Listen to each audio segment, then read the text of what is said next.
Hi, my name is Zeeshawn Malik, and today I will be discussing EEG and IONM. So, just an introduction to these topics. Um, EEG stands for Electroencephalography, and it is the recording of spontaneous electrical activity in the brain. And it is used in interoperative neurophysiological monitoring um, as a crucial tool during surgeries to assess brain function in real time. And the goal is to detect and prevent neurological damage by providing immediate feedback to the surgical team on the electrical activity of the cortex. So to start, here's some basics of EEGs. Um, EEGs are signals uh, generated by the postsynaptic potentials of the pyramidal cells in the cerebral cortex. And it is these potentials that the scalp electrodes that are placed on the scalp detect. And once these electrodes record this electrical activity, it is displayed as waveforms representing voltage changes over time. And EEG waveforms are categorized into four main frequency bands. The first are delta waves, which are associated with less than 4 hertz, and it is associated with deep sleep.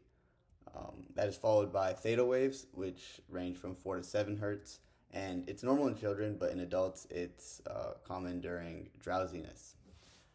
That is then followed by alpha waves, which range from 8 to 13 hertz, and that's seen in the occipital lobe and common with occipital rhythm, and it is also present during a relaxed wakefulness while the eyes are open.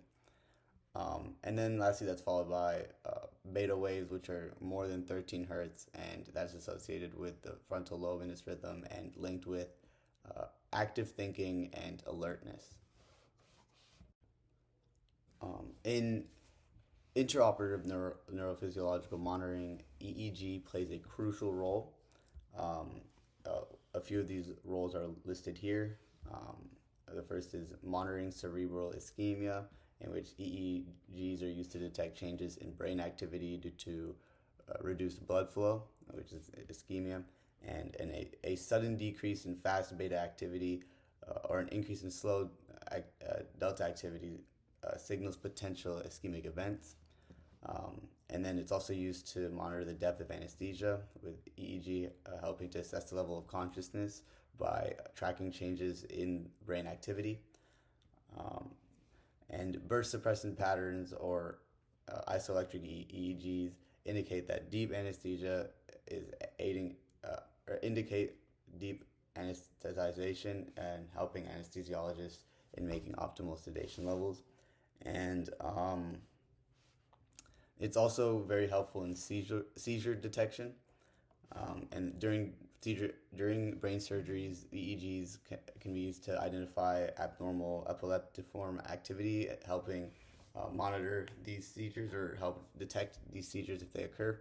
And then lastly, they're used to evaluate brain perfusion, and especially in vascular surgeries where EEG signals can signal a drop in any cerebral perfusion, prompting intervention for the surgeons to go and restore blood flow. So EEGs can show abnormal readings, and that can have varying levels of significance. And some important ones here are focal slowing, which may indicate localized brain injury or ischemia. That also there's burst suppression, which suggests deep anesthetization or severe brain dysfunction in the patient.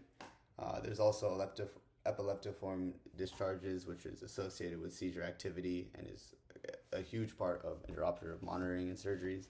And there's also isoelectric EEGs, which reflect a lack of brain activity and requires immediate intervention by the surgeon and its team.